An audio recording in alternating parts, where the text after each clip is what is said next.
5, 10, 15,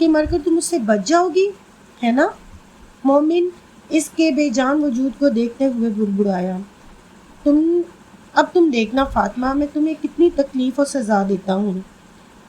اور پھر مومن نے وہی کیا۔ مومن نے فاطمہ کو دفنایا نہیں بلکہ اس کے وجود کو برف خانے میں رکھ دیا۔ مگر مومن کو جو سکون فاطمہ کے ہونے سے ملتا تھا وہ اب غائب تھا۔ اس نے فاطمہ کے بے جان وجود کو ایک طرف خفیہ کمرے میں رکھا اور اسے ایسے انجیکشن لگوائے جس سے اس کی باڈی گلے سڑے نہ۔ اب یہی فاطمہ کی سزا تھی، اسے مٹی نصیب نہیں ہوئی۔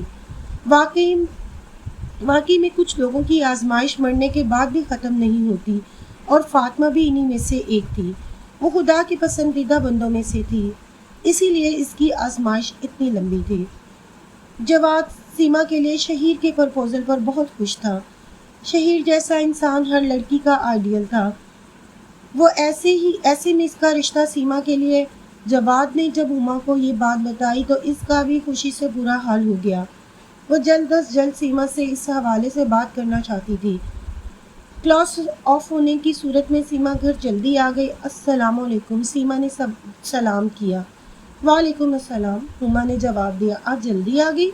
جی آپی، آج آف تھا، مجھے پتہ نہیں تھا۔ اچھا چلو منہ ہاتھ دھوؤ، میں کھانا لگا دیتی ہوں۔ ہما کی بات پر وہ سر ہلائے کمرے کی جانب بڑھ گئی۔ آج جو کچھ اس نے سنا اور دیکھا تو اس سے وہ بہت ڈر گئی تھی، مگر اسے مومن کی بات مانتے ہوئے ان سب چیزوں کو دماغ سے دور رکھنا تھا۔ کھانے کی ٹیبل پر ہما اور جواد اسے عجیب نظروں سے دیکھ رہے تھے۔ پہلے پہل تو اس نے کوئی نوٹس نہیں لیا، مگر اب حد ہو گئی تھی۔ کیا مسئلہ ہے؟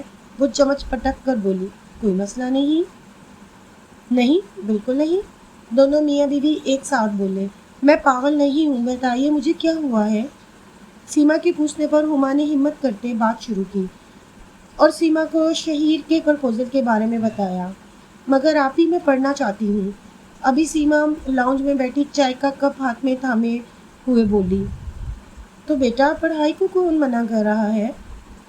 بس ہم چاہتے ہیں کہ تمہارا فیوچر سیکیور ہو جائے، جواد بولا۔ مگر دیکھو سیما، ہم تمہارے دشمن نہیں، اور آج کل کے دور میں ایسے رشتے بار بار نہیں ملتے، اسی لیے تم پلیز مان جاؤ، اور میں وعدہ کرتی ہوں کہ تمہاری پڑھائی پر کسی قسم کا کوئی سمجھوتا نہیں ہوگا۔ ہما کی بات پر سیما نے کچھ پل کو سوچا، پھر اقرار میں سر ہلا دیا۔ اوکے آپی، جیسا آپ لوگ چاہیں، مگر میری ایک شرط ہے، سیما فوراً بولی۔ ہاں بتاؤ، جواد نے پوچھا۔ ابھی صرف منگنی ہوگی اور نکاح میرا پہلا سال مکمل ہونے کے بعد۔ سیما کی شرط پر ہما کا منہ بن گیا۔ بھلا یہ کیسی شرط ہوئی؟ مرضی ہے آپ لوگوں کی، اگر ہاں کروانی ہے تو یہی شرط ہے میری، سیما آنکھیں گھماتے ہوئے بولی۔ ٹھیک ہے، ہمیں کوئی مسئلہ نہیں۔ ہما کے بولنے سے پہلے ہی جواد بول پڑا، جس پر سیما خوشی سے اپنے کمرے میں چل دی۔ جواد، یہ کیا بات ہوئی بھلا؟ ہما جواد سے پوچھنے لگی۔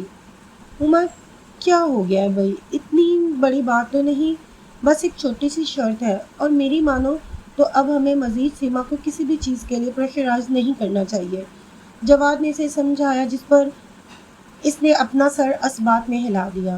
سیما کی شرط کو مد نظر رکھتے ہوئے جواد نے شہیر سے بات کی تھی، جس پر وہ راضی ہو گیا۔ سیما کے مرض ہوتے ہی ان دونوں کی منگنی طے کر دی گئی۔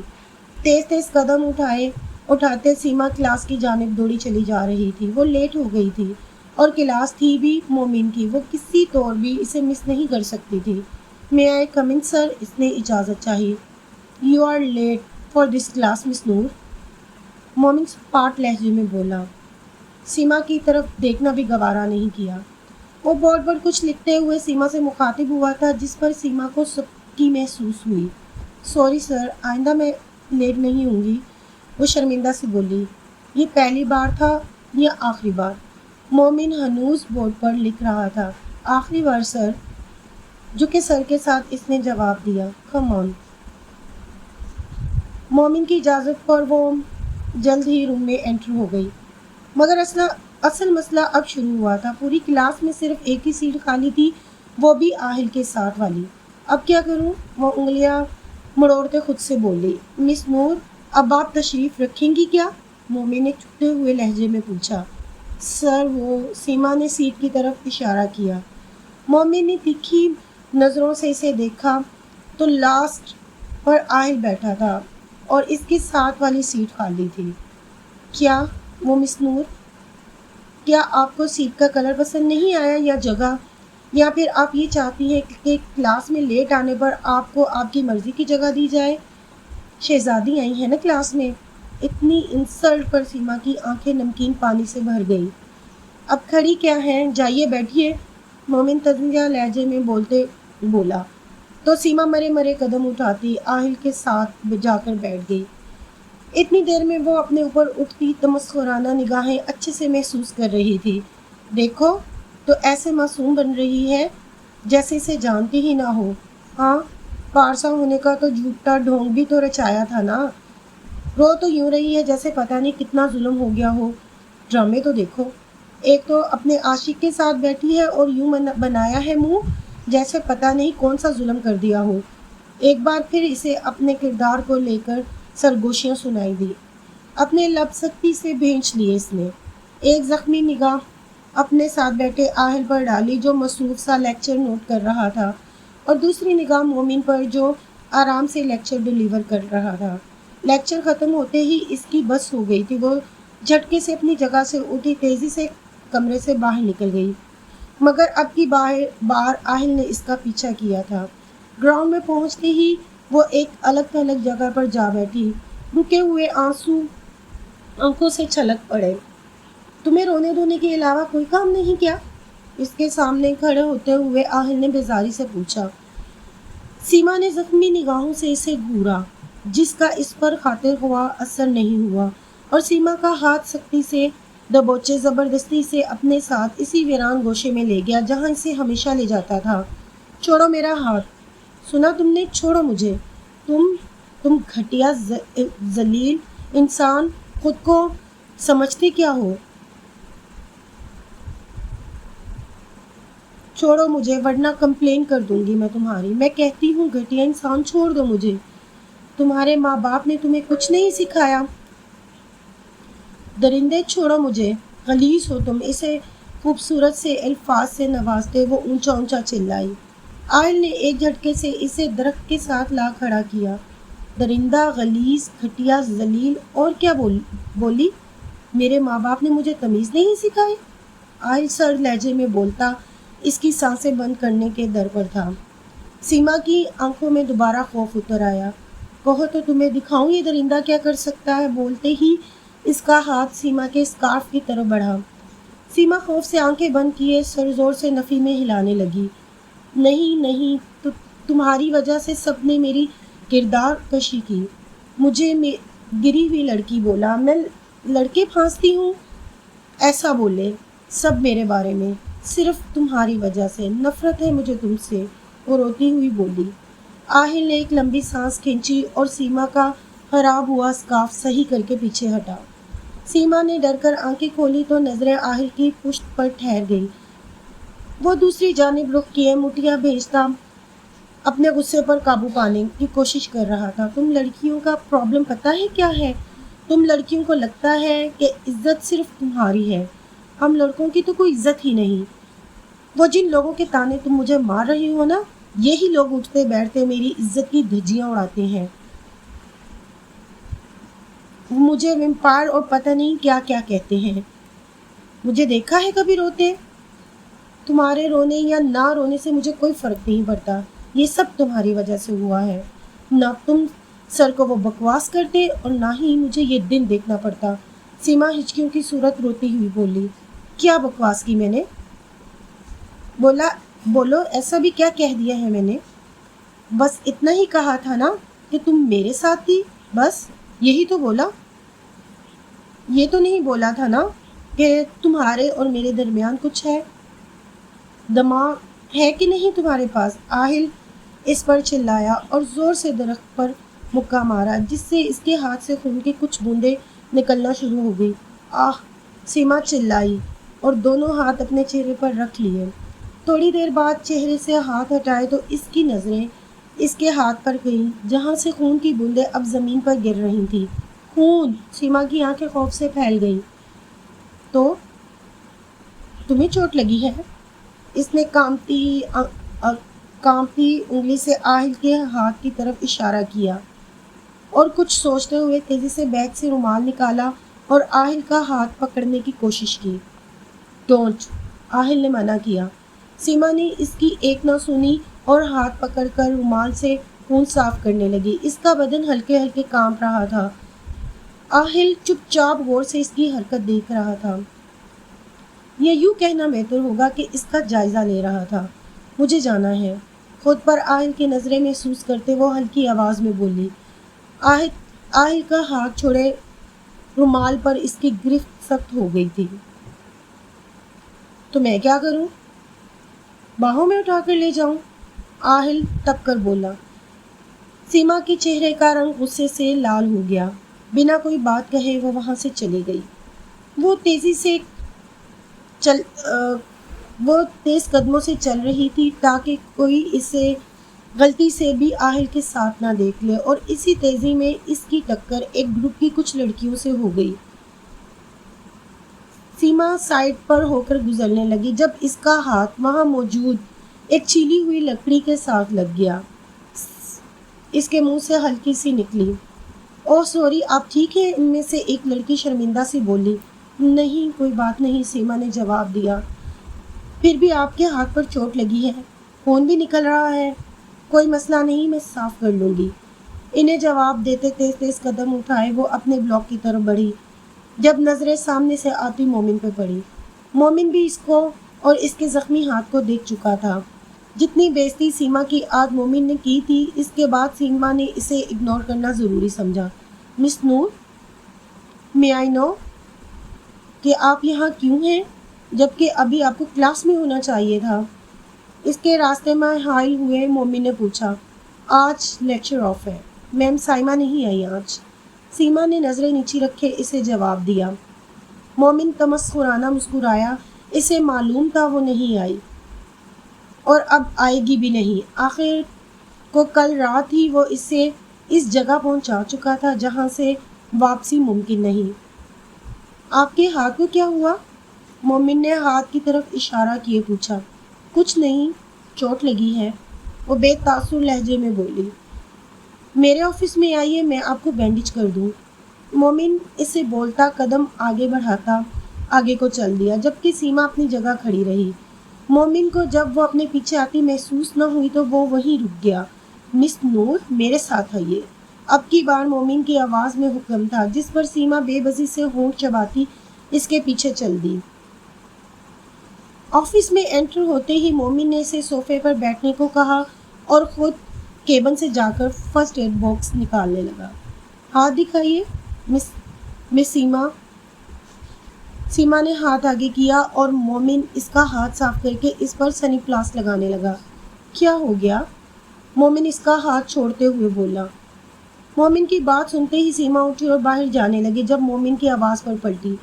مس نور، خود کو بہادر بنائیے، کمزوروں کو یہ دنیا رون دیتی ہے، آپ کو مضبوط بننا ہوگا۔ میں جانتا ہوں آپ کے حوالے سے جو خبریں پھیل رہی ہیں، آج آپ کو سنانے کا مقصد صرف یہی تھا کہ آپ کو احساس ہو کہ جب آپ مصیبت میں ہوتے ہیں تو آپ بالکل اکیلے ہوتے ہیں، کوئی نہیں ہوتا آپ کے ساتھ۔ مومن مضبوط لہجے میں بولا۔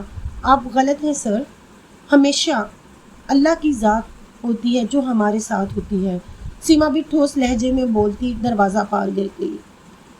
فاطمہ، مومن ایک بار دوبارہ بولا۔ یہ لڑکی سے ہمیشہ فاطمہ کی یاد دلاتی تھی۔ اچانک مومن کی نظر اس رومال پر گئی۔ مومن نے اسے اٹھایا۔ جب نظر اس رومال پر لگے خون کی طرف گئی، مومن نے اس کو سونگھا اور ہونٹ پر رومال رکھ دیا۔ اتنا لذیذ خون، اتنا ذائقے دار خون اس نے کبھی نہیں چکھا تھا۔ نور، آنکھیں بند کیے وہ شیطانی ہنسی ہنسا۔ نور نہیں، فاطمہ، وہ اپنی بات کی نفی کرتے بولا اور ایک بار پھر مسکرا دیا۔ ایمان کی ٹریننگ مومن بہت اچھے سے کر رہا تھا۔ اس نے مومن کو اپنے جذبات پر قابو پانے کا فن بہت اچھے سے سکھایا تھا، مگر ایک بات جو ایمان کے بس میں نہیں تھی وہ تھا اس کے آنسو۔ ایمان چھوٹی سی چوٹ پر بھی رو پڑتا تھا۔ مومن نے اسے بہت بار سمجھایا مگر وہ نہ سمجھا۔ اب مومن کو ایک ہی حل نظر آیا تھا۔ وہ ایمان کو تہہ خانے میں لے کر گیا، تہ خانے میں وہ اسے ایک کمرے میں لے آیا جہاں گھپ اندھیرا تھا۔ ڈیڈ، ہم یہاں کیوں آئے ہیں؟ ایمان نے ڈر کر سوال کیا۔ تمہیں یاد ہے نا ایمان، میں نے کہا تھا کہ اگر تم نے میری بات نہیں مانی تو سزا ملے گی، مومن سر لہجے میں بولا۔ مومن کے ہاتھ میں موجود ایمان کا ننھا ہاتھ کانپا۔ ڈیڈ سوری، وہ منمنایا۔ مومن مسکرا دیا۔ نہیں، تمہیں اسٹرانگ بننا ہے نا ایمان؟ مومن نے سوال کیا۔ ہاں، ایمان معصومیت سے بولا۔ تو یہ سزا تمہارے لیے بہت اہم ہے۔ اب جاؤ، اچھے بچے کی طرح اس گلاس روم میں کھڑے ہو جاؤ۔ مومن نے روم کے بیچوں بیچ موجود شیشے کے بنے اس کمرے کی طرف اشارہ کیا۔ ایمان چھوٹے چھوٹے قدم اٹھاتا شیشے کے اس کمرے میں جا کھڑا ہوا۔ مومن نے اس کمرے کو باہر سے تالا لگا دیا۔ ایمان ڈر رہا تھا جب اچانک اسے اپنے پیچھے سے ایک آواز سنائی دی۔ ایمان نے ڈرتے ڈرتے پیچھے دیکھا تو اس کے اوسان خطا ہو گئے۔ ایک بڑا کالا سانپ اپنا پھن پھیلائے بیٹھا تھا۔ اس کی آنکھیں لال تھیں۔ وہ ایمان کو گھور رہا تھا۔ ایمان کی ٹانگیں کانپنے لگیں۔ ڈیڈ، وہ روتے روتے بولا۔ ایمان، خود پر قابو پاؤ، اپنے جذبات پر قابو پاؤ، وہ تمہیں کچھ نہیں کہے گا۔ ایمان پیچھے کھڑا پرسکون سا تھا۔ ڈیڈ پلیز ڈیڈ، وہ دروازے کے ساتھ لگتا دروازہ بجاتے بولا۔ سانپ آرام آرام سے اس کی طرف آ رہا تھا۔ نہیں نہیں، وہ زور زور سے چلانے لگا۔ اتنے میں سانپ اپنی آواز نکالے ایمان کی طرف جھپٹا کہ ایمان اسے ڈوج کرتا دوسری سائیڈ کو ہو گیا۔ گلاس وال کے ساتھ لگے وہ دھیرے دھیرے سے چلتا اس جانب چلا گیا جہاں سے سانپ اندر داخل ہوا تھا۔ ایمان کو اپنے پیر کے پاس کچھ محسوس ہوا۔ اس نے نیچے دیکھا تو وہ ایک چھوٹا سا چاقو تھا۔ ایمان کانپتے کانپتے سانپ کو نظروں میں رکھے ہوئے نیچے کو جھکا اور 1 سیکنڈ میں چاقو اٹھا لیا۔ اسی پل سانپ ایمان پر جھپٹا۔ جب ایمان اس کا چاقو سے وار کرتے اس کا سر علیحدہ کر دیا۔ جب ایمان نے چاقو کا وار کرتے ہوئے سر اس کے تن سے جدا کر دیا۔ کتنا کٹا سانپ فرش پر تڑپ رہا تھا جبکہ ایمان لمبے لمبے سانس لیتا اسے دیکھ رہا تھا۔ مومن نے داد دیتی نظروں سے ایمان کو دیکھا مگر ابھی سزا پوری نہیں ہوئی تھی۔ ایمان نے مومن کو دیکھا جس کی آنکھوں میں انوکھی چمک تھی۔ یہی چمک مومن کو ڈرا گئی۔ سر، کمرے میں داخل ہوتے ہی کیپٹن زین تیز لہجے میں بولا۔ کیپٹن، شہیر نے تنبیہ کی۔ سوری سر، مگر آپ کو یہ دیکھنا ہوگا، زین اس کے سامنے فائل کیے بولا۔ ایسا کیا ہے؟ شہیر نے حیران ہوتے ہوئے فائل اٹھائی اور اسے دیکھنے لگا۔ وہ کچھ تصاویر تھیں۔ یہ؟ شہیر حیران ہوا۔ یس سر، یہ پچھلے 4 دنوں میں ہوئے 6 مرڈرز ہیں جن میں 1 لڑکی، 1 عورت، 2 بچے اور 2 مرد شامل ہیں، اور ان کے سب کی موت ایک جیسے ہی ہوئی ہے۔ شہیر تصویروں کو اوپر نیچے کرتے دیکھ کر بولا۔ یس سر، اور یہ باڈیز بالکل ویسی ہی حالت میں پائی گئی ہیں جس حالت میں ہمیں اس حیا نامی لڑکی کی باڈی ملی تھی۔ شہیر زین کی بات کاٹتے بولا۔ اینڈ سر، وہ ٹیٹو بھی، زین نے یاد دلوایا۔ کیپٹن، یہ تصویریں کہاں سے ملی آپ کو؟ شہیر تصویروں پر غور کیے پوچھنے لگا۔ سر، میرا ایک دوست ہے پولیس ڈپارٹمنٹ میں، یہ کیس اس سے ہی ملا ہوا تھا، آج ملنے گیا تو وہیں سے ملی ہیں یہ تصویریں، زین نے بتایا۔ اس کا مطلب ہمارا شک ٹھیک تھا، یہ کیس ڈرگز کا نہیں کچھ اور ہی ہے، شہیر کچھ سوچ لہجے میں بولا۔ اب کیا سر؟ زین نے پوچھا۔ کیا مطلب کیا؟ شہیر نے حیرانگی سے پوچھا۔ سر، اب ہمیں کیا کرنا ہو؟ وہ لڑکا ابھی تک ہمارے انڈر ہے، زین نے یاد دلوایا۔ کرتا ہوں بات، شہیر بولا۔ ویسے سر وہ، زین سر کھجاتا ہوا بولا۔ بولو، شہیر نے اجازت دی۔ سر، اگر کچھ نہیں ہے کرنے کو تو آپ کی منگنی کی تیاری شروع کر دوں؟ شرارت سے پوچھتے وہ فوراً باہر بھاگا اور اس سے پہلے کہ شہیر کے ہتھے چڑھتا۔ ایمان مومن کی دی گئی سزا سے بہت ڈر گیا تھا مگر ابھی اس کی سزا ختم نہیں ہوئی تھی۔ ایمان ڈر سے کانپ رہا تھا جبکہ مومن اس کے پیروں میں رسی باندھ رہا تھا۔ ڈیڈ پلیز، وہ روتے ہوئے فریاد کر رہا تھا مگر مومن کان بند کر چکا تھا۔ ڈیڈ، ایمان نے پھر سے پکارا۔ بس چپ، ڈرو مت، یہ تمہارے لیے ہے، تمہارا ڈر ختم کرنے کے لیے۔ مومن اسے چپ کرواتے بولا۔ ایمان کے آنسو جاری تھے مگر مومن کو اس سے کوئی فرق نہیں پڑ رہا تھا، اسے بس اپنا کام کرنا تھا۔ ایمان کے پیر باندھتے ہی مومن کھڑا ہوتا دور ہو گیا اور ایک بٹن دبایا۔ آہ! ایمان چیخا۔ بٹن دبانے سے اس کے پیروں میں بندھی رسی کھچ گئی جس کی وجہ سے ایمان الٹا لٹک رہا تھا۔ اسے خوف آنے لگا، اس کی آنکھیں مومن سے فریاد کر رہی تھیں مگر مومن انہیں نظر انداز کیے، لائٹس آف کیے کمرے سے باہر چلا گیا اور کمرے کو تالا لگا دیا۔ اچانک ایمان کو اندھیرے میں کچھ محسوس ہوا، اسے کوئی آواز سنائی دی۔ ایمان نے خوف سے آنکھیں بند کر لی۔ جب وہ چیز اس کے جسم پر رینگنے لگی، ایمان کا پورا جسم ہولے ہولے کانپ رہا تھا۔ ایمان نے دوبارہ آواز سنی تو وہ جان چکا تھا کہ یہ کیا ہے۔ وہ سانپ تھا، وہی سانپ جسے وہ تھوڑی دیر پہلے مار چکا تھا۔ شاید وہ نہیں تھا مگر اسی نسل کا تھا۔ ایمان کی روح فنا ہونے کے در پہ تھی جب کمرے میں لگے اسپیکر سے مومن کی آواز گونجی۔ تمہیں ڈرنا نہیں ہے ایمان، یاد رکھو تمہیں مضبوط بننا ہے، یہ سزا نہیں امتحان ہے تمہارا جسے تمہیں ہر صورت پاس کرنا ہے۔ مومن کی سخت آواز سے ایمان نے ہمت پکڑی، اسے کسی بھی طور مومن کے بنائے گئے معیار پر پورا اترنا تھا۔ اسے نہیں معلوم تھا کہ مومن اسے دیکھ رہا ہے یا نہیں مگر اس نے سر ہاں میں ہلا دیا۔ آنکھیں بند کیے اس نے خود پر قابو پایا اور ہاتھ اٹھائے اب اپنے سینے کی طرف لے گیا جہاں اس سانپ کا سر موجود تھا۔ سانپ کو سر کے نیچے سے ایک ہاتھ سے پکڑے اور دوسرے سے اس کی دم والا حصہ پکڑے۔ ایمان نے ایسے ہی آنکھیں بند کیے اسے زور سے کھینچا۔ اس کے ہاتھوں میں موجود سانپ پڑپڑانے لگا مگر ایمان نے ہمت نہیں ہاری اور آنکھیں بند کیے اتنی زور سے کھینچا کہ اس کے دو حصے ہو گئے۔ ایمان نے آنکھیں کھولی، پرسکون سی سانس خارج کی اور اس کے دونوں ٹکڑوں کو زمین پر پھینک دیا۔ وہ خود کو مکمل طور پر پرسکون بھی نہیں کر پایا تھا کہ اچانک اس کی رسی ڈھیلی ہو گئی اور وہ نیچے جا گرا۔ اسے تکلیف محسوس ہوئی مگر اپنی تکلیف پر وہ پورے طریقے سے بھی قابو نہ پا سکا تھا جب ایک بار پھر سانپ کی آواز اس کے کانوں سے ٹکرائی۔ ایمان کی آنکھیں حیرت سے بڑی ہو گئیں، اس نے ارد گرد نظریں دوڑائیں۔ جب اسے سیٹ میں کچھ ہلتا محسوس ہوا، ایمان نے اپنا دھیان اس طرف لگایا تو وہاں اسی نسل کا ایک اور سانپ تھا جو اپنے پن پھیلائے لال آنکھیں لیے اسے گھور رہا تھا۔ اس کی وحشتناک آنکھوں سے ایمان کو ڈر ضرور محسوس ہوا مگر اتنا نہیں جتنا ڈر اسے پہلے لگا تھا۔ سانپ سے ڈرنے کی بجائے ایمان کا دماغ تیزی سے اسے مارنے کے آئیڈیاز کی طرف جا رہا تھا۔ اندھیرے میں ادھر ادھر اس نے نظریں دوڑائیں مگر اسے کچھ نہیں ملا۔ اپنے ہاتھ اٹھائے ایمان نے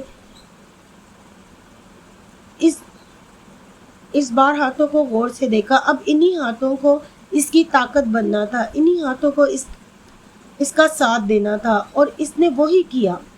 اپنے انہی ہاتھوں سے اس نے وہ کر دکھایا جو مومن اسے چاہتا تھا۔ اس کمرے میں اسی نسل کے بیشتر سانپ تھے۔ ایمان پوری رات اپنا بچاؤ کرتا انہیں ختم کرنے کی مہم پر تھا۔ ایمان صبح تک اسی کمرے میں بند رہا تھا اور مومن بھی صبح تک اس کی تمام کارروائی نہایت پرسکون انداز سے دیکھ رہا تھا۔ ہونٹوں پر ایک مطمئن مسکراہٹ قائم تھی۔ صبح ہوتے ہی مومن نے کمرے میں لگا کیمرہ بند کیا، کرسی سے پشت ٹکائے وہ اپنی مخصوص قسم کی دھن بجانے لگا۔ تھوڑی دیر میں مومن اس کمرے کی جانب بڑھا اور کمرے کا دروازہ کھولا۔ ایمان، مومن نے پکارا تو ایک وجود کمرے سے باہر نکلا مگر وہ کوئی بچہ نہیں تھا، وہ تو بچے کے بھیس میں کوئی مرد تھا، کچھ اور تھا۔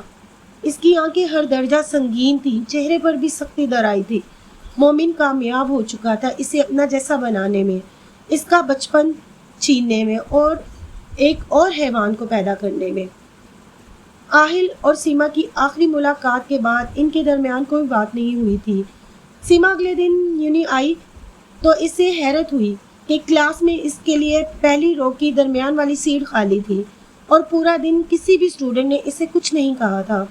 اس نے تمام لیکچر سکون سے لیے۔ اس کے مڈس 2 دن بعد تھے۔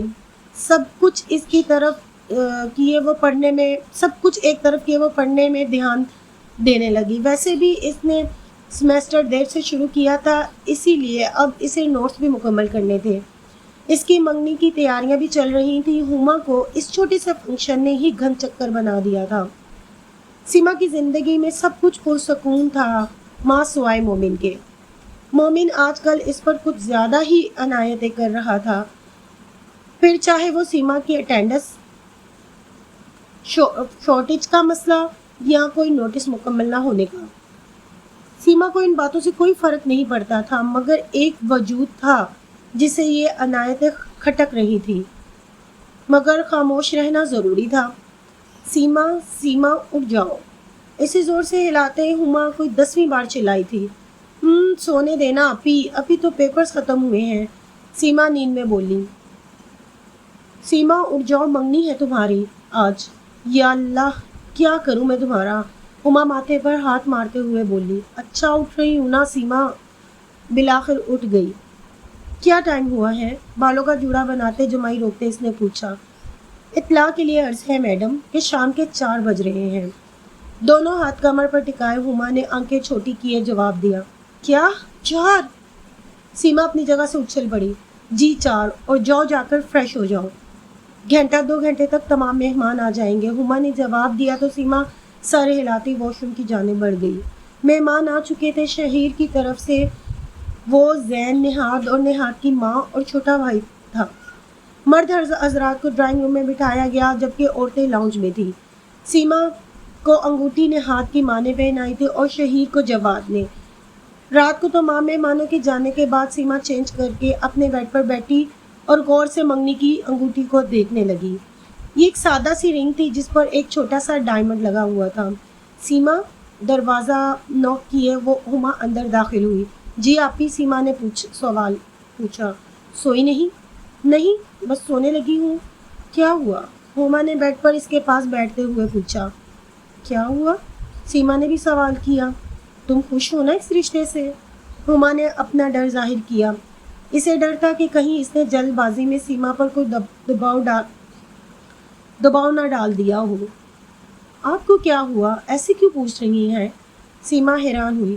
بس میرے سوال کا جواب دو، ہما نے بےتابی سے پوچھا. اوہو آپی، اگر راضی نہ ہوتی تو ہاں نہ کرتی، اور ہاں کی ہے تو مطلب خوش ہوں. سیما نے مدب سا مسکرا کر جواب دیا. سیما ایک بات یاد رکھنا، تمہاری بہن کو تم پر بہت ناز ہے، بھروسہ ہے بہت تم پر. اسے کبھی نہ توڑنا. اس کا ایک ہاتھ اپنے ہاتھ میں لیے ہما بولی. آپی ایسا کبھی نہیں ہوگا. سیما آپ کا بھروسہ کبھی نہیں توڑے گی. ہما کے ہاتھ پر ہاتھ رکھے بولی. خوش رہو. اچھا اب سو جاؤ. اس کے بالوں پر ہاتھ پھیرتے ہوئے وہ بولی.